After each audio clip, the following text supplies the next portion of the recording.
Assalamualaikum warahmatullahi wabarakatuh. Selamat datang dan selamat sore di ASOGI. Apa saja aku tanya Himpunan Onkologi Ginekologi Indonesia seri ke-106. ASOGI ini merupakan webinar online series yang diselenggarakan oleh HOGI dan menjadi wadah diskusi bagi kita seputar permasalahan dan kasus-kasus terkait onkologi ginekologi. Dan alhamdulillah seperti biasanya setiap hari Rabu sore saya Dr. Horonisa siap menemani sore Anda tentunya berbincang-bincang bersama ASOGI. Dan tidak pula bosan-bosan saya ucapkan terima kasih kepada seluruh partisipan ASOGI, rekan sejauh dokter, SPOG, ginekolog onkologi, serta para guru besar yang telah meluangkan waktunya menjadi partisipan ASOGI secara konsisten dari minggu ke minggunya. Dan kurang lebih selama 60 menit ke depan, kita akan sama-sama berbincang, membicarakan satu topik permasalahan bersama para narasumber yang tentunya sudah pakar di bidangnya. Dan sore hari ini telah hadir 2 orang narasumber yang akan memberikan update info dan sharing ilmunya bersama kita. Izinkan saya menyapa yang pertama Dr. Ari Hidayat, spesialis obstetrik ginekologi subspesialis onkologi. Beliau merupakan konsultan onkologi ginekologi dari RSUD Arifin Ahmad Pekanbaru. Selamat sore Dr. Ari. Selamat sore Dr. Heronisa. Sehat dok? Sehat. Salam sehat dari Surabaya. Baik, selanjutnya narasumber yang kedua adalah Dr. Yohan Alexandria Angelina, spesialis obstetrik ginekologi subspesialis onkologi. Beliau merupakan konsultan onkologi ginekologi dari RSUD Sidoarjo. Selamat sore Dr. Yohan. Sore Dr. Khalid. Terima kasih dok. Dan sore hari ini akan jadi moderator kita adalah Dr. Tovan Widiautami, spesialis obstetrik ginekologi subspesialis onkologi. Beliau merupakan konsultan onkologi ginekologi dari Fakultas Kedokteran Universitas Indonesia di RSUPN Dr. Cipto Mangunkusumo Jakarta dan sekaligus sebagai Sekjen HOGI. Selamat sore Dr. Tovan. Ya, selamat sore. Assalamualaikum warahmatullahi wabarakatuh. Di sini masih acara pendidikan, jadi agak heboh di sini. Ya, dok. Terima kasih, dok. Baik, seperti biasanya untuk seluruh partisipan ASOGI yang hadir akan mendapatkan sertifikat ber-SKPID dan kehadiran akan tercatat secara otomatis melalui sistem sehingga tidak perlu lagi untuk mengisi link absensi. Dan selama acara kami harapkan kepada seluruh partisipan untuk bisa berinteraksi secara aktif dengan para narasumber, baik dengan menekan tombol raise hand terlebih dahulu bila akan mengajukan pertanyaan secara langsung atau bisa menuliskan pertanyaannya di fitur Q&A yang telah kami sediakan. Baik, di 2 seri sebelumnya kita sudah membahas mengenai spektrum gestasional trophoblastisis yang benign yaitu molahidatidosa. Dan sore hari ini kita akan memperdalam mengenai penegakan diagnosis yang termasuk ke dalam gestasional trophoblast neoplasia. Bagaimana penegakan diagnosisnya dan bagaimana tata laksananya. Namun sebelum kita beralih kepada sesi pemaparan dan diskusi, saya akan mengundang Sekjen HOGI untuk memberikan sambutan sekaligus membuka acara ASOGI pada sore hari ini. Kepada Dr. Tovan Widiautami, spesialis obstetrik ginekologi subspesialis onkologi, kami persilahkan.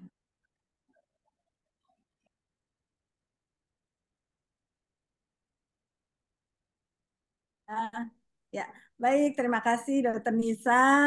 Assalamualaikum warahmatullahi wabarakatuh. Selamat sore, Dr. Ari, Dr. Yohan, Selamat sore Dr. Tovan. teman-teman semua dimanapun berada.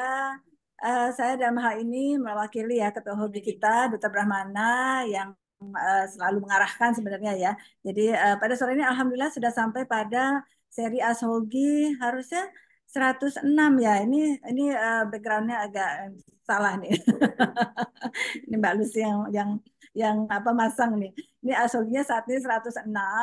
Jadi dalam diagnosis dan penata laksanaan GTN ya. Jadi alhamdulillah yang 2 seri sebelumnya di 104 dan 105 tentang spektrum ya penyakit trofoblast, kemudian sampai pada follow up-nya, kemudian kontrasepsi pasca mola gitu ya. Itu seru banget ya. Masih ingat ya Dokter Nisa pada seri yang sebelumnya itu sampai kebanjiran pertanyaan. Alhamdulillah Dokter Ari, Dokter Yohan saat ini kami mendapat informasi dari Sekretariat Mbak Lucy ya bahwa pesertanya sudah mencapai hampir 400 orang yang registran yang sudah mendaftar. Tapi saat ini yang baru bergabung memang 180 orang ya, alhamdulillah luar biasa ya. Jadi saya tidak berlama-lama rasanya di sini sudah ditampilkan ya para ahli ya, Dokter Ari, Dokter Yohan ya, mudah-mudahan teman-teman SPOG dimanapun berada, ini adalah sebenarnya domain ya untuk mengetahui suatu penyakit trofoblast gestasional. Namun apabila sudah sampai pada GTN ya, gestational trophoblastic neoplasia, atau kalau kita dalam PNPK memang mencantumkannya TTG ya, tumor trofoblast gestasional, atau ya bisa juga sih PTM ya, penyakit trofoblast maligna yang memang istilah itu agak bisa nanti kita resapi apa sih maksudnya dari masing-masing itu. Jadi kalau kita bicara PTG saat ini kan penyakit trofoblast gestasional ya teman-teman, bukan penyakit trofoblast ganas. Jadi artinya pada PTG itu kita merefer pada GTD sebenarnya, gestational trophoblastic neoplasia, gestational trophoblastic disease pada GTD, yang dimana spektrumnya mulai yang dari jinak sampai pada yang ganas ya. Kalau kita bicara pada yang ganas sudah GTN namanya ya, jadi gestational trophoblastic neoplasia. Bagaimana kita mengenalinya, apa as possible ya, apa saja terapinya, kemudian regimen kemoterapi yang diberikan, apakah kita single ataupun multi regimen dan seterusnya ya. Jadi mudah-mudahan teman-teman bisa ya mengetahui bahwa kalau pada GTN yang low risk itu memang masih pada domain SPOG ya, non onkologi, boleh diperkenankan. Tapi pada kondisi yang sudah high risk ya, nanti mungkin ada saatnya kita mengetahui kapan lebih cepat kita merujuk ya. Mungkin dari saya itu saja, lebih kurangnya saya mohon maaf. Nanti kita akan kupas habis ya tentang GTN ini.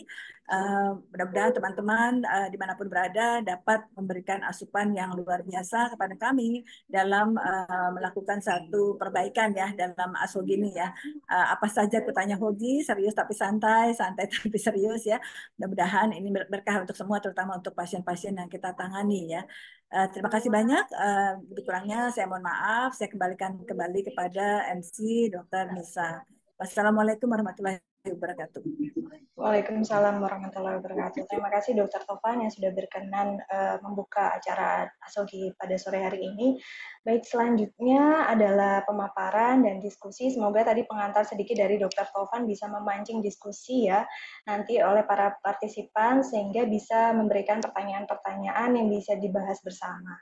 Baik, untuk selanjutnya saya serahkan kepada moderator. Kembali lagi ke Dr. Tovan. Sebagai moderator kami persilahkan.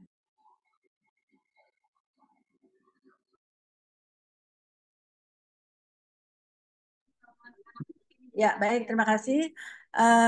Kembali lagi ya, kita buka. Bismillahirrahmanirrahim. Assalamualaikum warahmatullahi wabarakatuh. Teman-teman, dimanapun sejawat profesor, dokter, senior ya, yang mengikuti kebetulan sore hari ini, kita akan memulai diskusi tentang diagnosis ya dan penata laksanaan dari GTN ya, gestational trophoblastic neoplasia.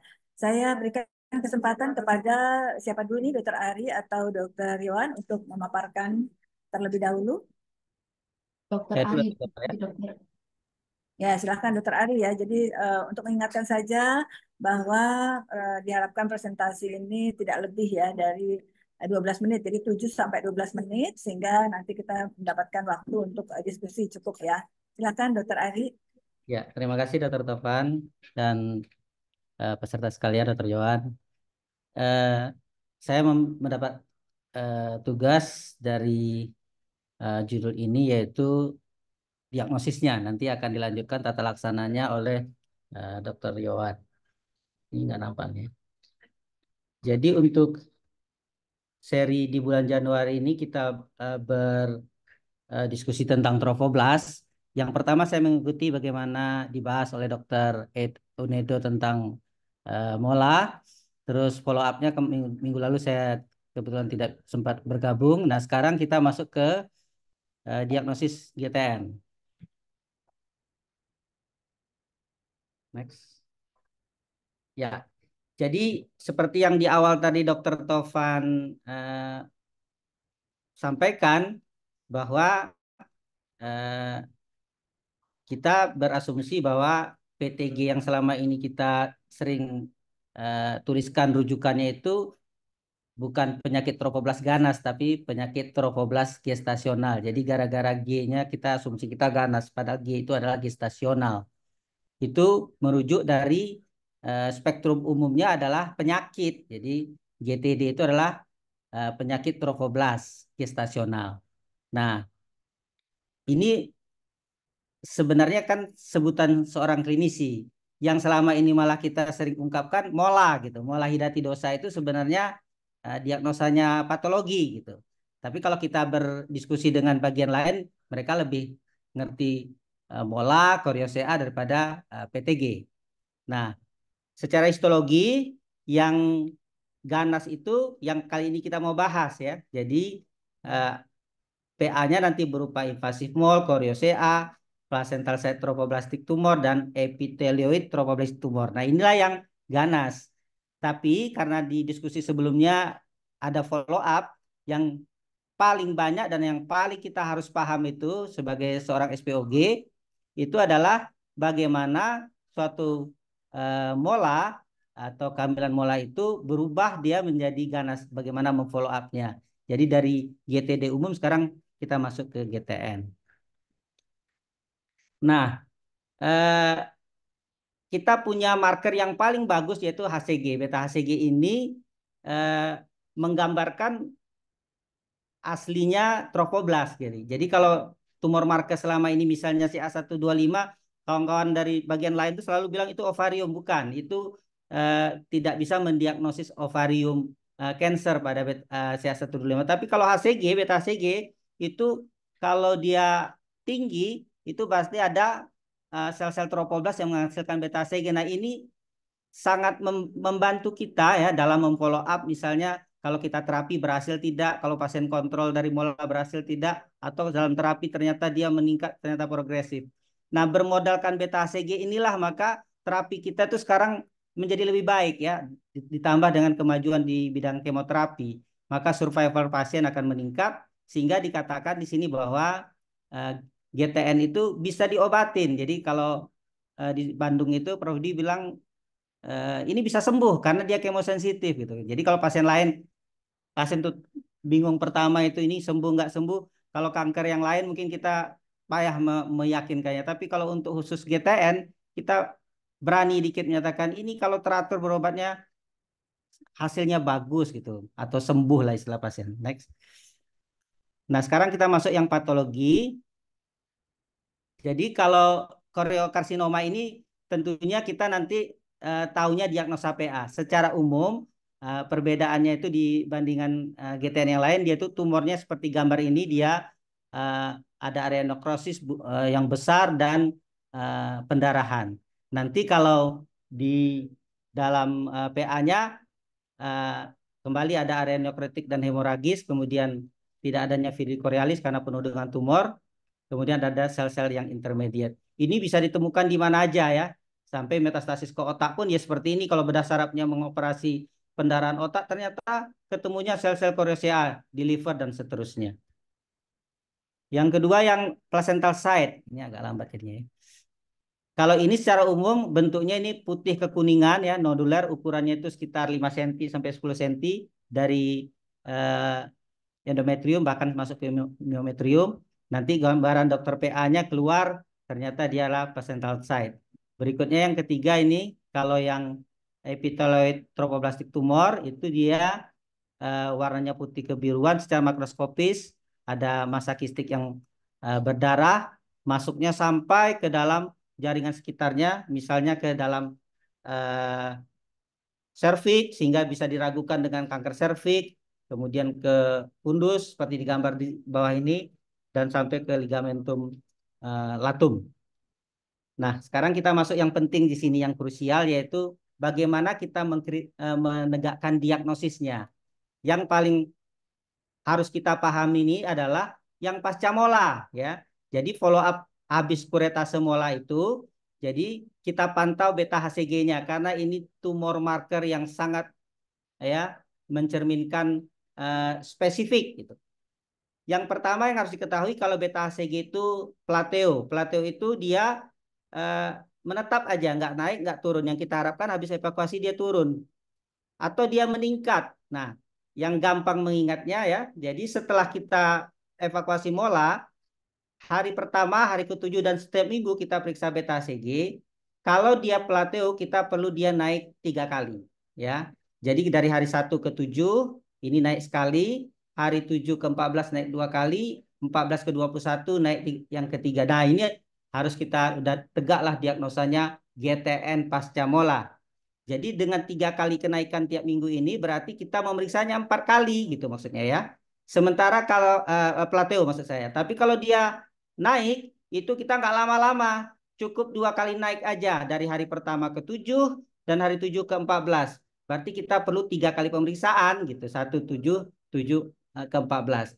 Jadi gampangnya kalau mendiagnosanya dia naik jangan lama-lama, 2 kali cukup. Tapi kalau kita plateo jangan cepat-cepat, coba sekali lagi minggu keempatnya jadi yang ketiga.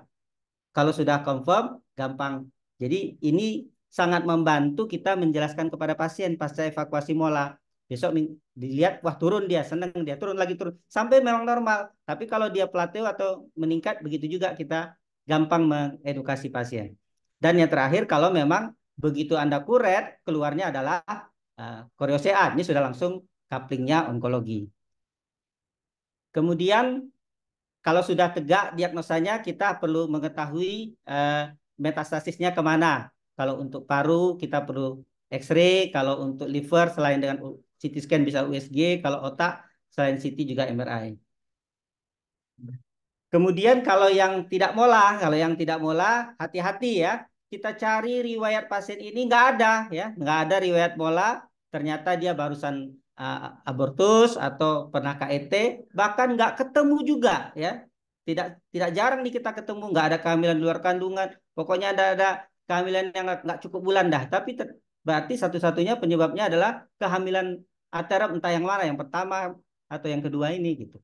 Nah, ini yang harus kita follow up, perdarahan dari vaginanya, perdarahan dari tempat metastasisnya, kemudian gejala-gejala paru dan gejala-gejala neurologis. Jadi kalau kita mau CT scan kepala itu tentunya kalau memang ada indikasi. Setelah kita bisa menegakkan diagnosis, kita masuk kepada stadiumnya. Nah, ini gampang stadiumnya, Dr. Tovan. Nggak seperti stadium endometrium mungkin yang terbaru, kanker serviks 1A, 1B, 1C, 1A1, 1A2. Kalau GTN stadiumnya gampang, 1, 2, 3, 4, nggak ada AB. Mengingatnya pun gampang. Kalau masih di rahim, di uterus, itu stadium 1. Kalau sudah masih di organ genitalia, tapi sudah sampai ke vagina, nah ini hati-hati juga nih. Kalau kita ketemu tumor di vagina, jangan buru-buru biopsi. Jangan-jangan ini GTN yang metastasis vagina, karena kalau sekali kita biopsi, perdarahannya luar biasa. Dan yang ketiga, kalau ke paru-paru ya, gampang. Ini dengan X-ray kita tahu, tegak diagnosanya, langsung kita ronsen. Parunya positif, ini stadium 3. Nah, di luar itu ke liver, ya, ke spleen, GI tract, ke ginjal maupun ke otak, itu udah stadium 4. Selanjutnya, nah ini yang tak kalah penting yang harus kita pegang ya. Kalau dulu sekolah kita hafal ini, ada 8 ini, atau kita bikin stempel, atau sekarang sudah ada di HP kita ya. Ingat ada 8 hal faktor prognostik. Jadi di GTN itu selain mengetahui stadium yang tak kalah penting dan yang paling penting adalah skornya berapa. Nah ini kita bisa menjelaskan ke pasien. Setelah tegak itu sama-sama kita hitung ya. Kalau kata Dr. Brahmana, komputernya ada 2, layar monitor saya dan layar monitor ke pasien. Kalau saya masih satu monitor dibalik aja gitu. Jadi umur, ini skornya ya, sudah biasa kita ini udah pernah kenal. Kemudian anteseden prenaksinya itu mola atau ini yang berbahaya nih, makin nggak ada mola malah jelek ya. Kalau kehamilannya abortus ataupun term aterem malah lebih jelek. Kemudian intervalnya dalam bulan ya, makin singkat waktunya skornya makin rendah, makin lama baru muncul itu makin jelek. Beta HCG itu yang krusial kita 10⁵, ratusan ribu ya. Di bawah itu ini ada skornya. Kemudian ukuran tumor kita dari USG kita. kemudian metastasis. Nah, metastasis ke paru itu stadiumnya tadi 3 nih, saya kasih merah nih. Tapi kalau skornya dia rendah, ternyata enggak tinggi skornya nanti kalau digabung-gabung, meskipun stadium 3 tapi skor Vigonya malah rendah. Kemudian dari metastasis itu kita hitung juga berapa jumlahnya meta di paru itu, kemudian pernah kemo atau tidak. Nah, dari hasil ini kita menegakkan scoring. Jadi kita harus bisa stadium tadi itu ditulis dengan huruf Romawi. Stadium 1 sampai 4. Kemudian dikasih koma titik 2, dilanjutkan dengan huruf Arab ini. Ini menunjukkan skornya. Jadi misalnya stadium 2 skornya 4 atau 5, stadium 4 skornya 1 atau 9 atau 8 gitu. Skor tadi gunanya yang nanti akan dibahas lebih lengkap oleh Dr. Yon adalah kalau dia 6 ya atau rendah itu yang tadi Dr. Tovan sebutkan itu low risk ya. Low risk itu artinya relapse-nya rendah ya. Sementara kalau 7 ya lebih dari 6 itu mulai angka 7. 7 itu udah high risk. Nah, bahkan lebih 7 itu yang krusial lagi itu yang ultra high itu kalau sudah 13 atau lebih. Jadi dari kita pertama mengetahui follow up kita habis pasca evakuasi ini terjun diagnosanya ke GTN, kita tegakkan stadium berapa, yang paling penting adalah kita mengetahui cara menghitung skornya. Nah, skornya yang low risk, kemonya seperti apa, kalau yang high risk, kemonya seperti apa, begitu juga ultra high risk, nanti akan dibahas dengan Dr. Tovan. Saya kira demikian saja dari saya. Nanti Dr. Tovan kalau ada waktu saya ada contoh-contoh kasus cara menghitungnya nih. Nah, kalau berkenan, tapi kalau tidak saya cukup sampai di sini. Silakan dilanjutkan oleh Dr. Yohan.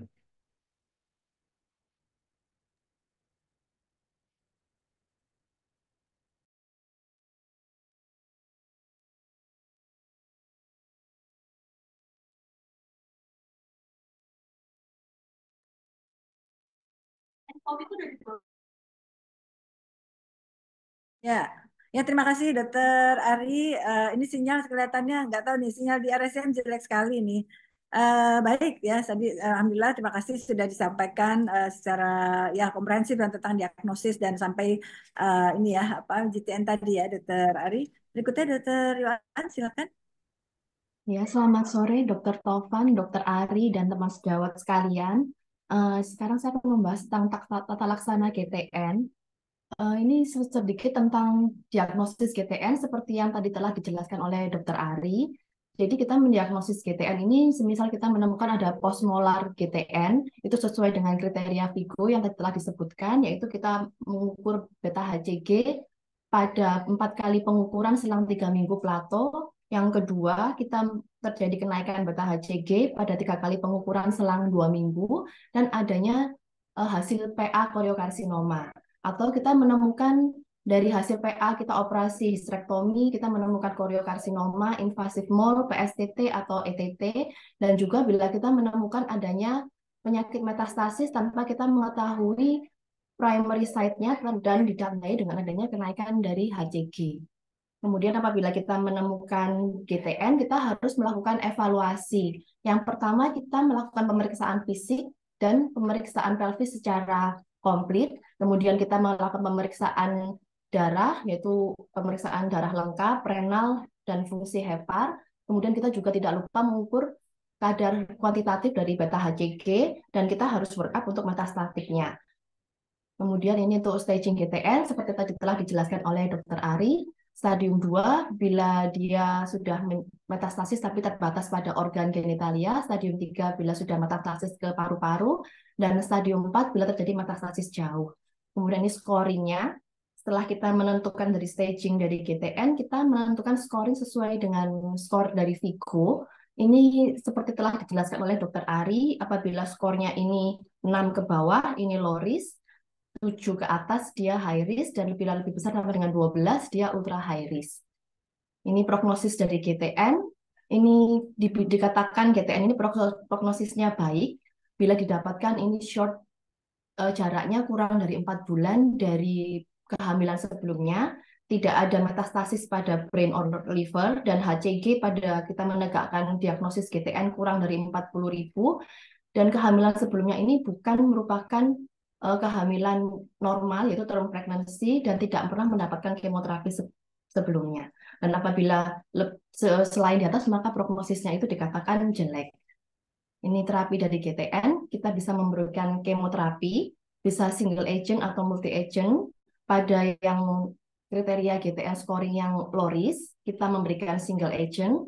Apabila high risk, kita langsung memberikan multi agent.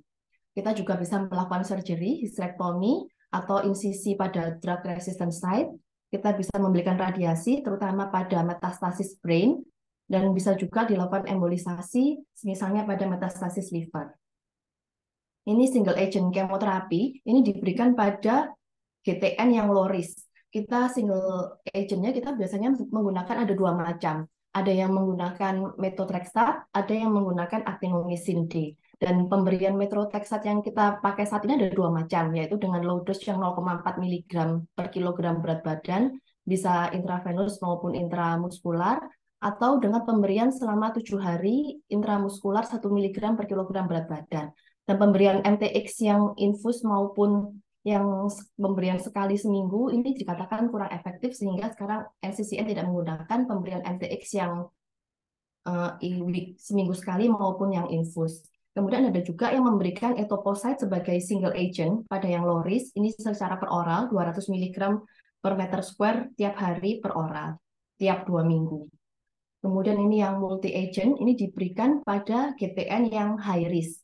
Jadi apabila kita menemukan GTN dengan skornya 7 ke atas, kita bisa memberikan kemoterapinya kombinasi, bisa menggunakan EMACO, yaitu etoposide, methotrexate, actinomycin, cyclophosphamide, dan vincristine. Kemudian untuk yang resisten EMACO, jadi kita sudah memberikan EMACO, kemudian terjadi plato ataupun resistensi, kita bisa men-change multi-agent ini menjadi MAEP.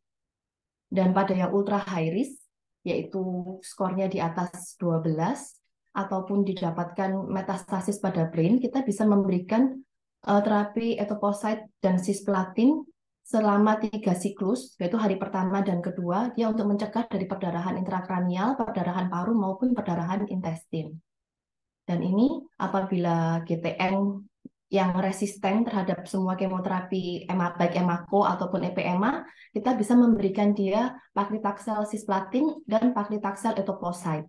Dan juga yang sering digunakan adalah paclitaxel ifosfamid dan cisplatin. Ini ada imunoterapi juga yang bisa dipakai apabila terjadi resistensi GTN ataupun metastasis. Kita bisa memberikan imunoterapi anti PD1, pembrolizumab, 200 mg intravenous setiap 3 minggu, dan bisa digabungkan dengan kemoterapi. Dan ini terapi untuk PSTT dan ETT. Terapi yang umum dikerjakan ini adalah hysterectomy dan bilateral salpingectomy. Bisa juga ditambahkan sampling limfadenektomi, karena pada stadium 1 PSTT sebanyak 15% bisa didapatkan metastasis pada pelvic lymph node.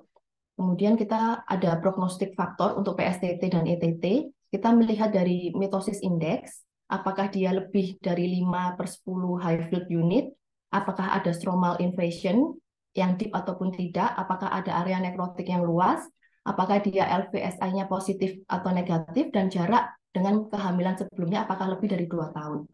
Bila ada salah satu high risk faktor dari PSTT ataupun ETT, kita dapat memberikan dia adjuvan terapi EPMA. Dan apabila ada metastasis pada PSTT dan ETT, kita juga memberikan EPMA ditambah dengan pembrolizumab. Ini adalah guideline dari NCCN untuk PSTT dan ETT, langsung menggunakan EPMA tanpa melalui EMACO, dan juga dapat diberikan pembrolizumab. Kemudian apakah pada GTN ini diberikan profilaksis kemoterapi pada pasien GTD?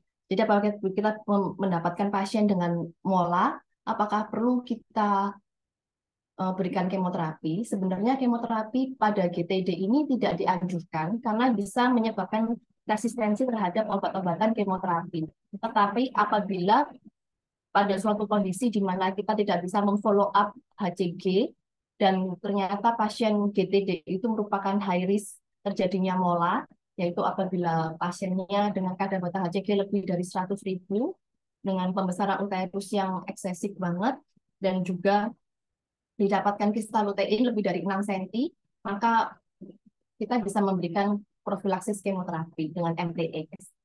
Kemudian, apakah perannya histrektomi profilaksis pada GTD? Jadi, pelaksanaan histrektomi profilaksis ini bisa dilakukan pada GTD maupun GTN. Jadi, pada pasien GTD, apabila dia berusia 40 tahun ke atas, dan dia sudah tidak menginginkan fertilitas, maka profilaksis histrektomi yang dilakukan pada GTD ini bermanfaat bagi pasiennya. Karena pada penelitian yang dilakukan oleh Chow di Cina ini didapatkan odds ratio 0,19, artinya 19% pada pasien yang dilakukan profilaksis histrektomi pasien GTD dengan yang low risk, ini lebih rendah terjadinya postmolar GTN dibandingkan pada pasien yang tidak dilakukan histrektomi. Dan apakah peran histrektomi pada pasien GTN? Jadi histrektomi pada pasien GTN ini bisa mengurangi jumlah kemoterapi yang kita berikan dan bisa menghilangkan fokus kemoresisten pada uterusnya. Dan apabila terjadi bleeding, maka dapat dilakukan histrektomi. Kemudian untuk follow up dan kontrasepsinya, seperti pada GTD, jadi pada GTN ini kontrasepsi dan follow up yang disarankan adalah oral kombinasi pil KB. Ini karena pada pil KB ini dapat mencegah ovulasi dengan mencegah terjadinya LH surge, di mana pada LH ini terdapat subunit alfa yang dia sama dengan HCG, sehingga dapat menimbulkan false positif HCG. Jadi apabila diberikan OSI, maka dia akan menekan LH sehingga tidak terjadi false positif dan mencegah terjadinya ovulasi. Dan untuk follow up, sesuai dengan NCCN, ini dilakukan tiap 2 minggu selama 3 bulan, kemudian setiap bulan sampai dengan 1 tahun. Dan setiap 6-12 bulan selama 3-5 tahun kita dapat melakukan pemeriksaan fisik.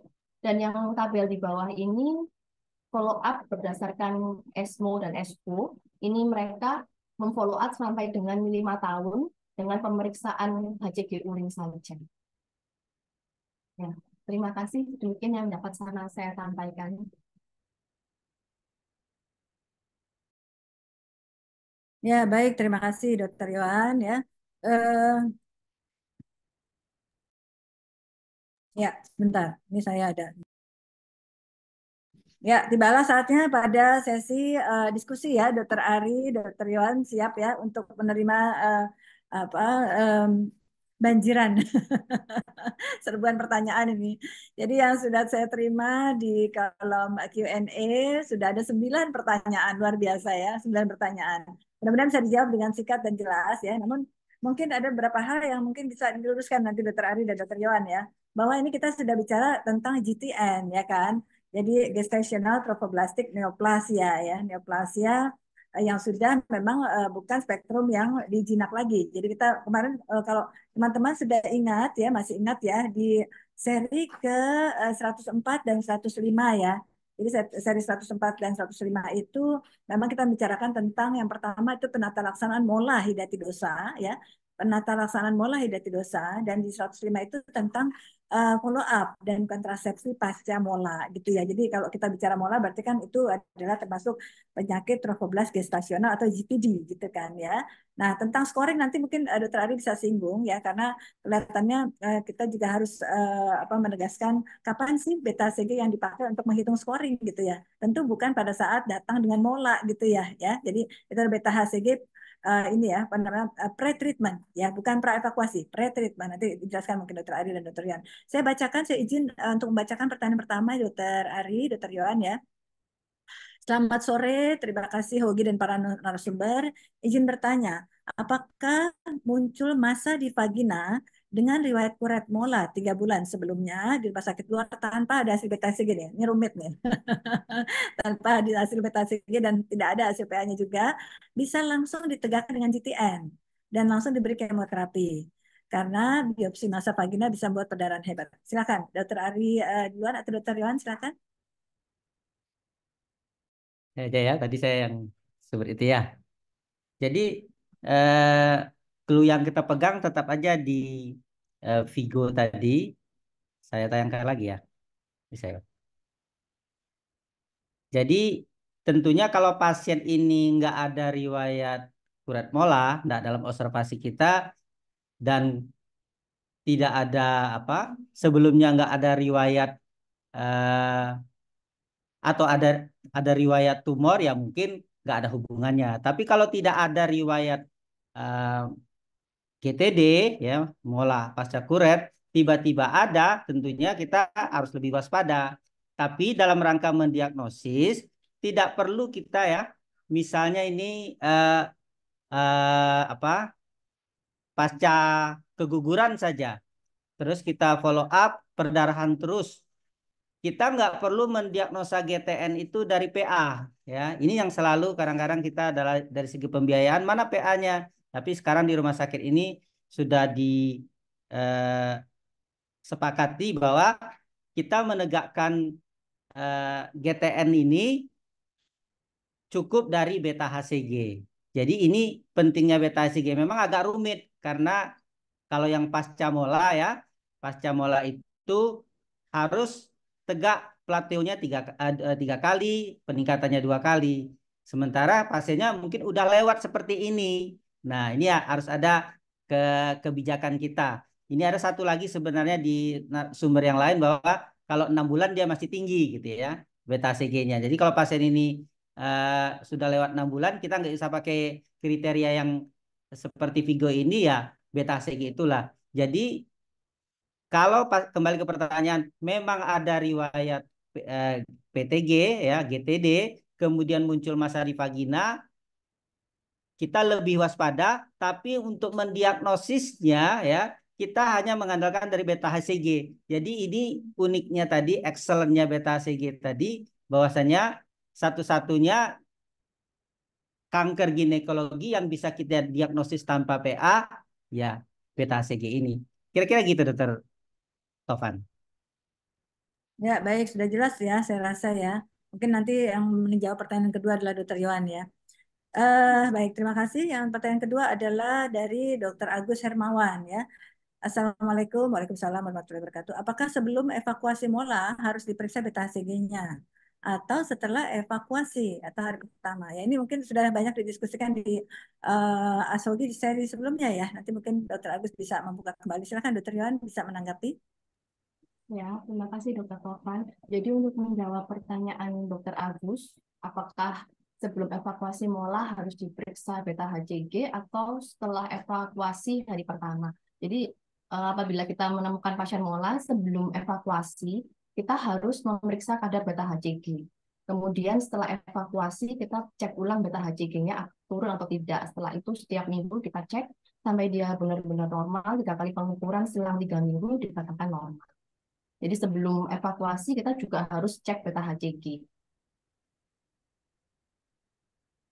Ya, ya, ya, baik selalu ya. Jadi memang benar sekali apa yang disampaikan Dokter Ari tadi ya, bahwa mulai dari dosa itu yang berkembang misalkan menjadi GTN ya, atau bahkan GTN ya. GTN sendiri adalah memang sangat kemosensitif ya pada umumnya, kecuali yang PSTT ya, PSTT, ITT ya itu berbeda ya. Memang beta HCG sebagai tumor marker yang sangat-sangat ini ya, sangat-sangat signifikan ya. Yang kedua adalah AFP untuk Yogsek tumor ya. Jadi artinya beta HCG ini suatu tumor marker yang sangat luar biasa dapat kita jadikan pegangan ya. Jadi please pada beberapa kondisi jangan secara blind ya melakukan diagnosis penegakan GTN tanpa ada beta HCG tentunya ya. Karena kita tidak tahu ya Dokter Ari, Dokter Yohan apakah ini nanti akan kita klasifikasikan menjadi low risk ataukah high risk ataukah bahkan ultra high risk gitu ya. Itu memang bagaimanapun kalau pada situasi yang sangat-sangat low resource rasanya sih baiknya dirujuk saja ya, nggak apa-apa ya untuk kebaikan pasien ya. Kemudian yang berikutnya adalah Dokter Radit Aulia ya. Assalamualaikum, izin bertanya dok. Waalaikumsalam. Apabila pasca evakuasi mola, kemudian kita lakukan pemeriksaan HCG masih tinggi, ya pasca mola HCG masih tinggi nih, dan masih didapatkan sisa mola ya. Apakah kita lakukan evakuasi ulang? Nah, ini sebenarnya sudah didiskusikan di ASOGI sebelumnya. Bisa menanggapi mungkin Dokter Yuan duluan saat ini, silakan. Ya, menanggapi pertanyaan Dokter Radit, jika urat untuk yang kedua ini sebenarnya tidak disarankan karena resikonya ini besar, bisa infeksi, bisa perforasi. Jadi diharapkan pada saat evakuasi mola yang pertama ini sudah bersih. Jadi seperti ASOGI yang sebelumnya, sekarang kan bisa dilakukan evakuasi mola dengan USG guiding. Jadi sebaiknya sih cuma sekali saja dilakukan. Kemudian untuk second kuret mola, bila kita sudah evakuasi mola, ternyata beta HCG-nya tidak turun selama 3 kali pengukuran selang 4 minggu ataupun selama 3 kali pengukuran terjadi kenaikan beta HCG. Apakah ada tempatnya kita kuret ulang? Jadi pada NCCN itu dikatakan pada GTN yang kadar HCG-nya ini kurang dari 5.000, second kuret ini masih bisa dilakukan, tapi harus dengan hati-hati. Dengan hasilnya ini, outcome-nya antara diberikan kemoterapi ataupun second kuret, ini hasilnya kurang lebih sama. Dan resiko dilakukan second kuret pada GTN yang kedua ini tinggi, yaitu bisa perdarahan, perforasi, maupun infeksi. Jadi sebaiknya sih cuma sekali aja. Ya, jelas ya, Dokter Yohan. Terima kasih. Saya lanjutkan ke pertanyaan berikut supaya habis dulu pertanyaan Dokter Ari ya. Kasihan sudah bertanya, kita tidak jawab ya. Yang berikutnya adalah dari Dokter Indi Ambang Suryadi. Pada kasus mula, pada usia di atas 40 tahun, apakah ada tempatnya pemberian MTX profilaksis? Nah, ini juga sudah didiskusikan pada Asal sebelumnya ya. Silakan Dokter Ari. Ya, baik. Jadi seperti tadi Dokter Yawan juga sudah singgung bahwasanya yang suka salah itu ini mola resiko high risk low risk gitu teman-teman ya. Padahal yang ada high risk itu kan di apa namanya di GTN gitu. Tapi mungkin yang dimaksudkan itu seperti kata Dokter Yawan tadi, kalau pasien ini tidak bisa kita follow up misalnya ya, kemudian usianya apa lanjut, kemudian beta HCG-nya sangat tinggi gitu ya. Jadi pada kondisi tertentu ada center yang mengizinkan kita kasih profilaksis gitu. Tetapi resikonya kita sudah harus tahu.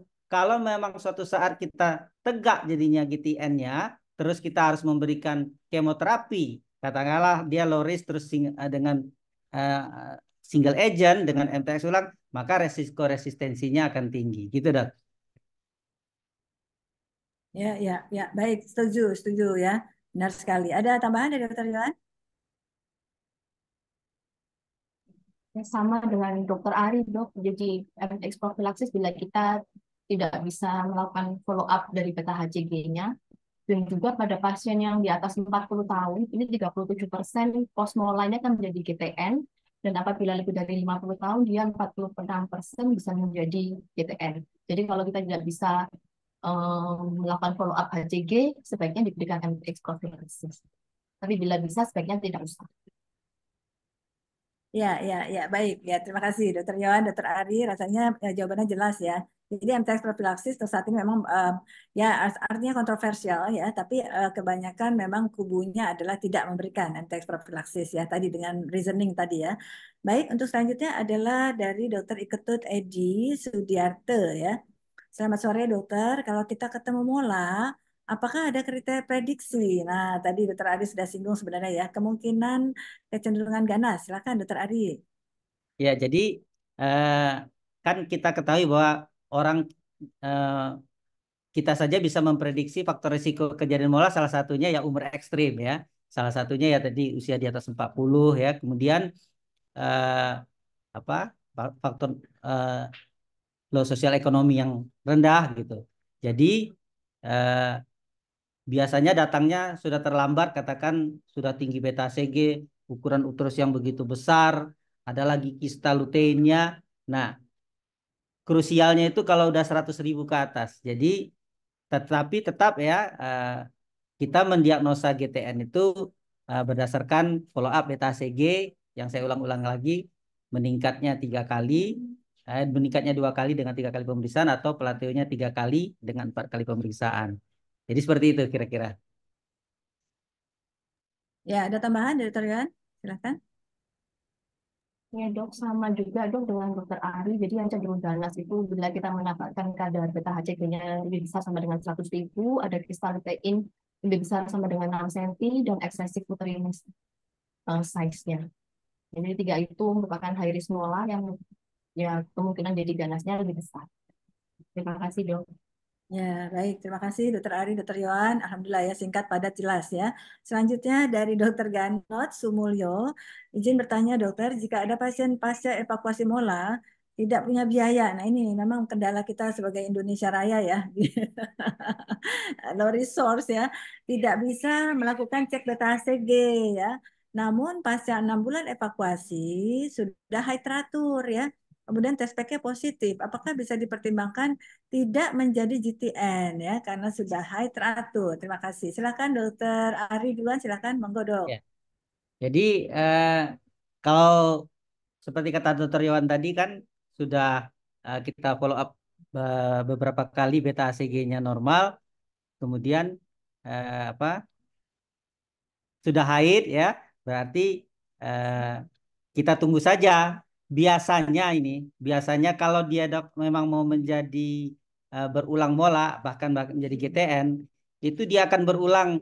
Jadi kalau misalnya nanti dia datang lagi sudah haid normal, kemudian dia pendarahan lagi, faktor resikonya cocok gitu. Bahwasanya dia eh, belum setahun dia eh, di follow up, dia akan bisa berulang lagi gitu. Jadi eh, tetap aja kita waspada, eh, memeriksa pertama pendarahannya tadi dia hamil atau tidak gitu kan. Jadi kalau kita tidak, tentunya kita sangat membantu dengan ultrasound trimester pertama. Kalau memang kita temukan janin dia berarti dia setelah haid teratur dia haid. Tapi kalau tidak berarti bisa terjadi molanya itu atau PTG-nya itu berulang. Nah, pastikan dulu dia hamil atau tidak, kemudian kita bantu dengan eh, yang paling familiar dengan kita dengan USG barangkali. Itu Dokter Toban. Ya, terima kasih Dokter Ari ya. Alhamdulillah ya. Jadi memang kita bisa melakukan berbagai modifikasi ya. Kemarin sebenarnya sudah dibahas ya. Ketika kita memang tidak memiliki kemampuan khusus ya, kemampuan cukup untuk melakukan cek beta HCG bisa ya. Kalau WHO tadi kan 17, 14, 21 gitu ya dan seterusnya untuk per pekan ya per minggu. Tapi kita modifikasi bisa 2 minggu bahkan untuk melihat kurva dari penurunan regresi dari HCG kita bisa tembak bahkan di minggu ke-6 langsung misalkan gitu ya ya. Jadi banyak hal yang bisa kita pertimbangkan selama kita memahami patofisiologi tentunya ya. Baik, jadi ada tambahan mungkin dari Dokter Yohan singkat? Sama dok dengan dokter Ari, kita bilang tidak ada biaya untuk cek beta HCG darah, maka ya kita dengan ultrasound weekly kita lihat perkembangannya bagaimana dok. Ya, ya. Jadi memang perlu diingat bahwa GTN ya ini adalah suatu systemic disease ya, penyakit sistemik ya teman ya, sejawat ya, bahwa kita misalkan melakukan histerektomi pun itu tidak menyelesaikan masalah ya. Artinya dia masih bersifat sistemik ya. Tentu pada kondisi GTN yang ternyata misalkan memang terbukti memang PSTT gitu ya, memang itu adalah terapi terpilih untuk histerektomi pada PSTT atau ITT karena memang HCG yang ditimbulkan kemungkinan adalah tidak setinggi pada GTN yang lainnya karena memang berasal dari sel trofoblast intermediate ya yang memang notabene tidak meninggikan HCG seperti yang lain terutama choriokarsinoma ya. Tapi jangan jangan berpikir selalu bahwa tadi ya bahwa kita ingin melakukan profilaksis GTN dan melakukan histerektomi ya itu mungkin konsep yang harus kita pegang betul ya. Baik, terima kasih Dokter Ari, Dokter Yohan. Kita akan beranjak pada pertanyaan berikutnya. Masih ada banyak nih. Ini laku keras kayak Dokter Ari, Dokter Yohan ya. Tapi masih pertanyaan mola Dokter Yohan ya, Dokter Tovan ya. Ya, karena Masih memang belum puas untuk mungkin menjawab. domain untuk teman-teman SPG non onkologi memang GTN low risk ya, Dokter Ari ya. Jadi artinya memang single regimen kemoterapi. Dari Dokter Muhammad Freddy Chandra Sitepu, wah ini rajin sekali nih beliau ini ikut ASOGI ya. Izin bertanya, yang pertama, mengapa non viable gamet ya tidak berkembang menjadi mola gitu ya. Jadi 45 YY ya di sini ya dan 69 triple triple Y ya. Apakah yang membedakannya dengan apa ini 46XX homozygous yang berkembang menjadi mola? Nah, pertanyaan ini kayaknya pertanyaan S3 nih, Dokter Ari, Dokter Yohan. Pertanyaan kedua adalah nggak apa-apa ya, bisa dicerna ya. Ya. Mengapa blighted ovum dapat bertransformasi menjadi mola? Nah, ini perlu diluruskan nih, benar nggak? BO itu bisa transformasi jadi mola. Silakan, Dokter Ari duluan deh, Ya. silakan. Oke, mulai dari yang BO tadi dokter ya. Jadi mungkin kita tidak sadar bahwasannya yang kita bilang Baltic ova itu sebenarnya dia bakal jadi mola gitu. Tentunya kalau kita sudah kuret ya kita ya kuret kita PA gitu. Tapi paling tidak kita ingat basicnya itu kan eh, pada mola terutama yang komplit ya dokter Yani, dokter Tovan itu adalah yang eh, prinsipnya itu kan dari paternal. Jadi mau 23X atau 23Y yang membuahi sel telurnya yang kosong gitu kan, yang X0 jadi nanti dia pasti menjadi berduplikasi ya, menjadi 46XX atau 46 apa YY, pokoknya nggak ada eh, yang maternalnya gitu, cuma paternal gitu. Jadi tidak viabelnya itu tuh tadi karena memang yang dibuah itu memang yang X0 gitu. Tetapi bisa juga misalnya satu dua sperma membuahi satu sel ovum yang juga X0. Jadi dia menjadi 46 XY gitu. Itu aja basicnya saya rasa ya waktu kita belajar sitogenetik terjadinya mola gitu. Tapi kembali BO tadi itu mungkin kita kalau kuret sebenarnya itu mola, cuma kita kan biasanya luput gitu dah. Ya, ya, setuju sekali Dokter Ari. Ya, silakan Dokter Yohan ada tambahan? Iya dok, ini pertanyaannya susah dok, pertanyaan S3. Jadi Ya, kalau ya, pada latihan exercise buat Dokter Yohan ya. Jadi kalau pada mola ini yang komplit mol, ini mungkin maksudnya 46XX ya. 46YY ini sepertinya kok jarang ya, atau nggak ada mungkin. Jadi yang paling sering komplit mol itu 46XX, tapi XX-nya ini dua-duanya itu berasal dari paternal kromosom, bukan dari maternal kromosom. Terus yang 69 ini juga maksudnya mungkin 69XXX atau 69XXY. Kalau 69 GGG ini saya juga belum pernah tahu. Jadi ini kalau dari partial mole ini masih ada dari maternal kromosom. Jadi dia gabungan antara paternal dan maternal. Jadi karena dia ini kromosomnya tidak normal, jadi mungkin non viable. Jadi sering tidak terdeteksi sebagai mola, jadi dia sebagai abortus saja, bisa sebagai komplit ataupun inkomplit. Terutama pada partial mole, ini seringkali diagnosisnya ini incomplete abortion. Jadi dia abortus karena dia memang gametnya ini tidak viable, tidak normal. Jadi untuk pembentukan plasenta segala macam ini tidak normal. Jadi bedanya dengan yang 46XX yang normal, jadi mungkin kalau pada yang normal ini gabungan antara paternal dan maternal. Kalau pada yang mola, yang komplit 46XX-nya ini, 2X ini berasal dari paternal, jadi tidak ada yang berasal dari maternal. Kalau pada yang parsial, dia ada paternal, ada maternal. Seperti itu sih dok. Mungkin dokter Tovan bisa menambahkan dok. Ya, ya baik ya. Jadi ya, ini memang kalau kita lihat itu dari apa ini kan abnormalitas ya dalam fertilisasi gitu ya. Jadi bedakan antara tadi triploidi ya, kebanyakan triploidi pada kasus-kasus apa namanya GTD ini gitu ya. Nah, kaitannya tadi dengan blighted ovum, rasanya saya ingin menambahkan juga ya.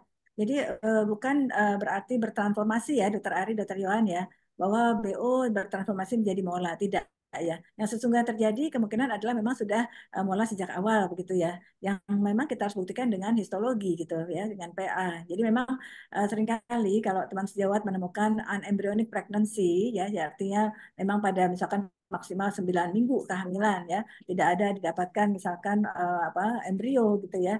Ya itu sebaiknya diperiksakan ya secara PA dan mohon disampaikan pertanyaan yang spesifik kepada teman PA ya, teman sejawat PA, apakah terdapat misalkan degenerasi hidrofik dari trofoblast begitu ya. Jadi memang precise untuk menanyakan bahwa kita mencurigai apakah mungkin dedenya adalah mola. Karena pada yang 9 minggu kelihatan yang namanya badai salju atau apa ini ya honeycomb ya seperti sarang tawon itu nggak ada di 9 minggu gitu ya. Itu yang harus diantisipasi sehingga kita melakukan surveillance. Nah, kapan dilakukan penegakan diagnosis GTN setelah GTD itu tantangan buat teman-teman. Jadi bukan berarti mola diberikan kemo gitu ya. Kemudian beta CG pada saat mola itu memang sudah dihitung sebagai scoring dari Vigo scoring tadi yang 8 faktor yang sudah dipresentasikan oleh Dokter Ari tadi ya. Berikutnya karena waktu ini saya kayaknya agak maraton ya nanya pertanyaan ya. Kemudian berikutnya adalah dari Dr. Agus Hermawan. Assalamualaikum warahmatullahi wabarakatuh. Waalaikumsalam warahmatullahi wabarakatuh. Untuk histerektomi profilaksis. Nah, ini tadi Dr. Yohan sampaikan ya. Studi di Cina dan seterusnya. Apakah dilakukan evakuasi molar terlebih dahulu atau langsung histerektomi? Silakan. Dr. Yohan dulu deh, silakan. Izin menjawab dok untuk pertanyaannya. Jadi untuk histerektomi profilaksis ini sebaiknya kita langsung melakukan histerektomi tanpa melalui evakuasi molar terlebih dahulu. Karena pelaksanaan evakuasi molar dengan kuret itu juga meningkatkan resiko terjadinya metastasis molar. Jadi apabila kita melakukan histerektomi, langsung histerektomi profilaksis tanpa kuret. Dan juga kita pada saat melakukan histerektomi juga kita mencegah terjadinya eh, jaringan mola ini untuk terlepas ke pembuluh darah. Ya, silakan Dr. Ada Ari dokter. menambahkan. Ya, jadi kalau memang niatnya histerektomi, ya nggak usah dikuret, dok. Tetapi yang saya mau tekankan adalah indikasi histerektomi tadi, bahwasanya mungkin periode-periode sebelumnya tertanam sama kita tuh salah satu treatment daripada mola itu ya histerektomi. Padahal dengan evakuasi yang baik ya, apalagi kalau misalnya rahimnya besar kan kita sulit tuh dengan perdarahan yang banyak. Padahal dengan sekali kuret saja dengan suction dia teratasi. Jadi yang saya mau tekankan adalah bahwa histerektomi itu dilakukan dengan indikasi ya tentunya karena misalnya perdarahan yang paling utama. Jadi kalau perdarahan kita melakukan histerektomi, kemudian tetap kita follow up gitu, tidak menghindari kalau udah histerektomi selesai gitu. Jadi tetap aja uh, mau dievakuasi lewat kuretase atau histerektomi, ditambah tadi misalnya usia tidak mementingkan fertilitas, tapi indikasi utamanya adalah karena salah satunya menghentikan perdarahan, gitu. Bukan karena pikiran kita uh, apa terapi daripada uh, GTD tadi dengan histerektomi. Itu kira-kira yang saya tambahkan.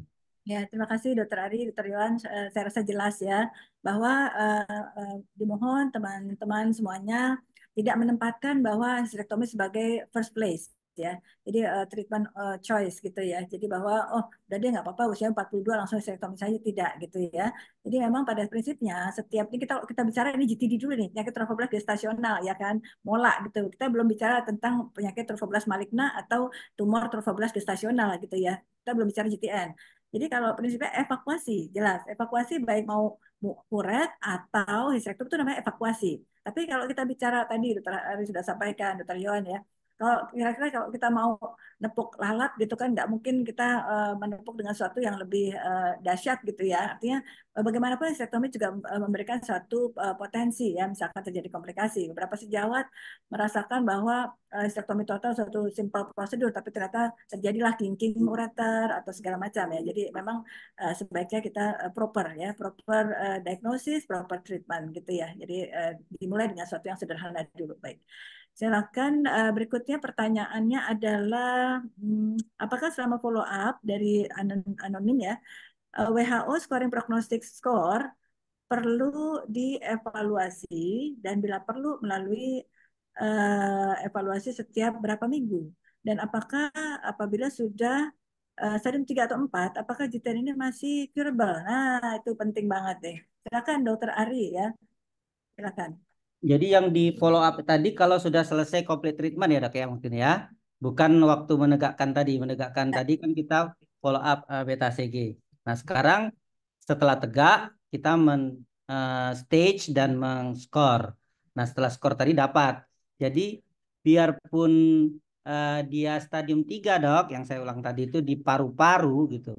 Tetapi kadang-kadang skornya low risk karena dia mola metastasis paru dan seterusnya itu ternyata dengan single agent aja dia respon gitu. Memang ada beberapa pendapat bahwa meskipun dia low risk kalau skornya 5 atau 6 itu kadang-kadang resisten dengan single agent harus berganti tadi seperti kata Taryoan atau ke multi agent. Tapi pada prinsipnya dia curable dengan kemoterapi.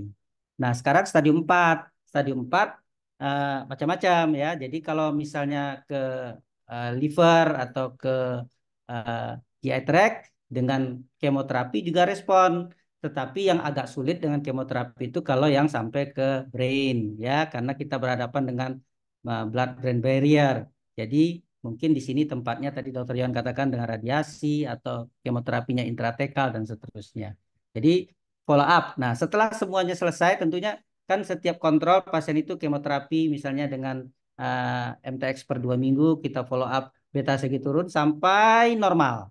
Setelah normal kan kita melakukan terapi konsolidasi, selesai. Kemudian kita follow up.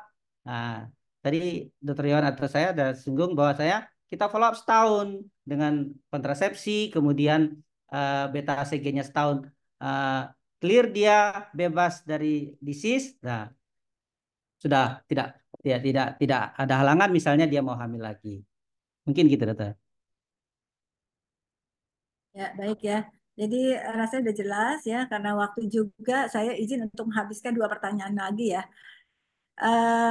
Ini penting karena memang harus diulang-ulang ya. Selamat sore, izin bertanya dari Dr. Sugianto ya. Bila di daerah dengan fasilitas minim, nah ini penting nih. Apakah boleh pemeriksaan HCG kuantitatif nggak ada nih? Apakah boleh dilakukan kualitatif? Dr. Dian, silakan. Izin menjawab, Dok. Jadi pada yang fasilitas minim kita tidak bisa memeriksa HCG darah.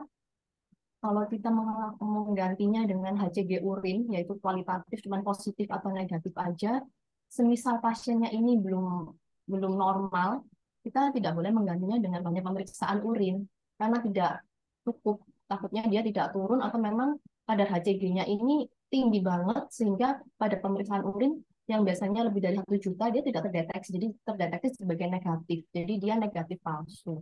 Jadi semisal tidak ada pemeriksaan HCG kuantitatif, mungkin bisa seperti minggu lalu sih dikatakan bisa melakukan dengan pemeriksaan fisik dulu dengan apakah uterusnya ada pembesaran atau tidak, lunak atau tidak, apakah ada perdarahan, dan juga bisa dilakukan dengan pemeriksaan USG. Jadi dilihat kondisi uterusnya bagaimana, kemudian kita cari juga apakah ada metastasis. Jadi ya sebaiknya sih dirujuk sih, Dok, kalau memang dia belum normal. Kecuali kalau dia memang sudah dalam follow up, dia normal, tidak kurang dari 5 beta HCG-nya, mungkin kita bisa melakukan pemeriksaan HCG urin. Ya, baik ya, saya setuju ya. Jadi memang walaupun kita ada dalam role resource ya, sebaiknya memang kalau memungkinkan untuk dirujuk untuk proper treatment sebaiknya dilakukan ya, Dok ya. Jadi jangan blind sekali lagi tadi, betul, saya setuju sekali. Yang terakhir pertanyaan dari Dr. Iketut Edi Sudiarte. Selamat sore, dokter, ini kayaknya masih penasaran ya. Dr. Iketut Edi Sudiarte menanya lagi nih ya. Apakah pasca kuret mola akan otomatis terjadi penurunan kadar beta HCG? Nah ya, apakah terjadi otomatis ya? Kalau misalkan otomatis menurun, apakah masih diperlukan pemeriksaan HCG sebelum kuret mola? Nah ini coba silakan dijawab Dokter Ari. Walaupun pertanyaan agak membingungkan ya. Silakan Dokter Kalau Ari. iya, Dok, ya, Dok. Saya coba, Dok, ya. Jadi kalau turun pasti turun, Dok. Jadi terevakuasi pertama trofoblastnya.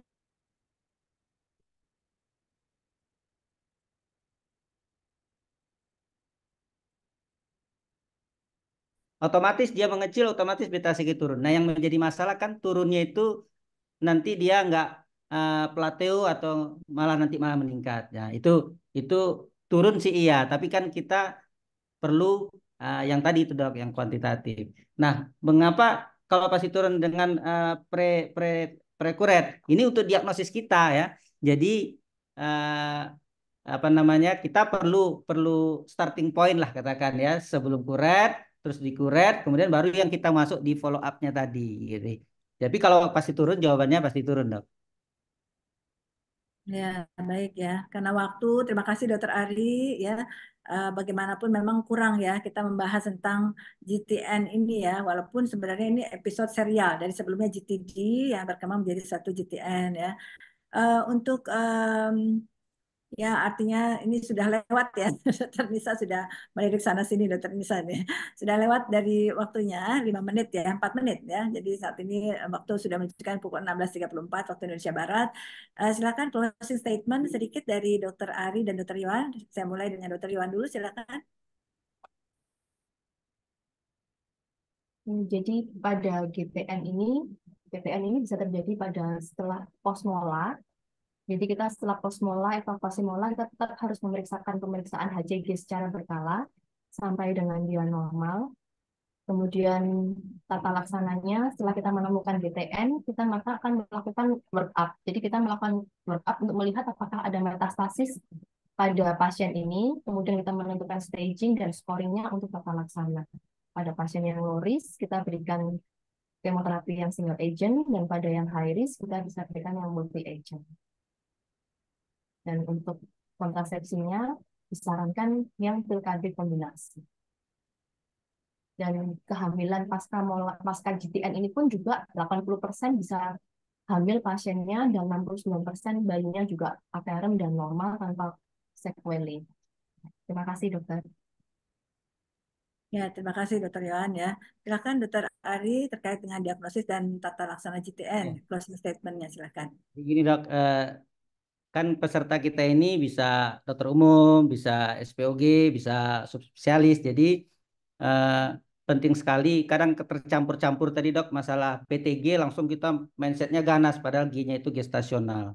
Ya. Nah di level katakanlah sejauh di periferi dokter umum itu pun ulang-ulang saya kepada adik-adik yang di Fakultas Kedokteran bahwasanya begitu mendapatkan penderita dengan PTG mola, itu terapinya selesai dengan kita, bahkan kita bisa memfollow up-nya ya.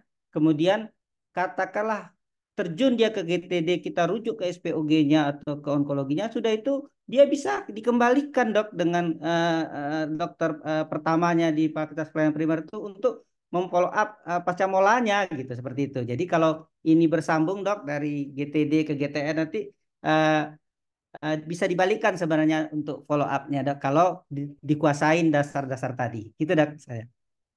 Ya, baik. Terima kasih banyak Dokter Ari, Dokter Yohan ya. Mudah-mudahan penjelasan yang tidak lama ya, ini singkat saya rasa ya, dapat memberikan pencerahan lah ya kepada teman-teman ya. Namun sedikit saya sebagai moderator menyimpulkan ya, bahwa walaupun bagaimanapun ya pada seri ke-106 ini kita bicara tentang GTN ya, GTN, gestational trophoblastic neoplasia bahasa Inggrisnya.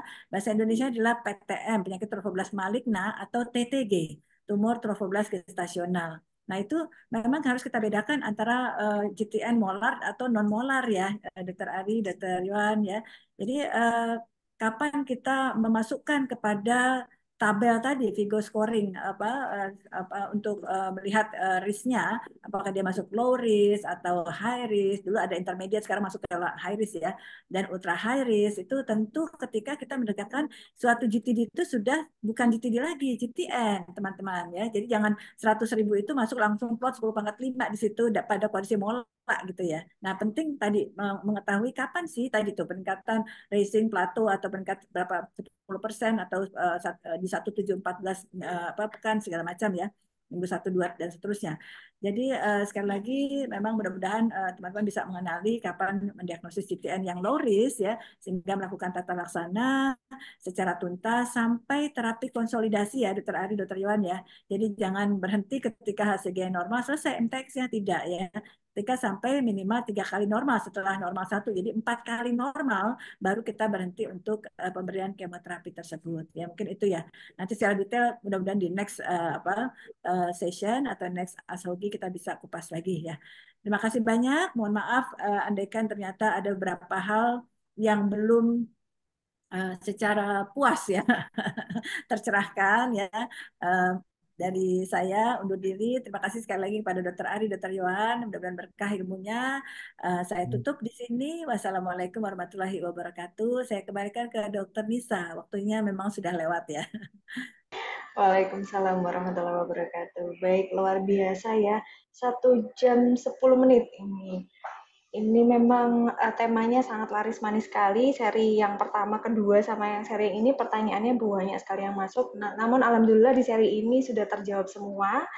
Diskusinya juga lengkap mengenai penegakan diagnosis dan tata laksana GTN. Semoga bisa memberikan input untuk para peserta yang lebih bermanfaat lagi pada praktek klinis sehari-hari. Baik, luar biasa. Kami ucapkan terima kasih sekali lagi untuk para narasumber dan juga moderator atas berkenannya waktu dan sedekah ilmunya, Dr. Tovan, Dr. Ari, Dr. Yohan. Baik, sampailah kita di akhir acara. Semoga diskusi kita membawa banyak manfaat dan terima kasih atas perhatian seluruh para peserta dan atensinya. Jangan lupa kembali untuk mengikuti seri Ashogi ke-107 tanggal 24 Januari 2023 pukul 15.30 waktu Indonesia bagian Barat. Dan tema yang akan kita bawa adalah peran pembedahan pada GTD. Sampai jumpa di Ashogi seri berikutnya. Kami undur diri. Wassalamualaikum warahmatullahi wabarakatuh. Waalaikumsalam. Terima kasih, Dok.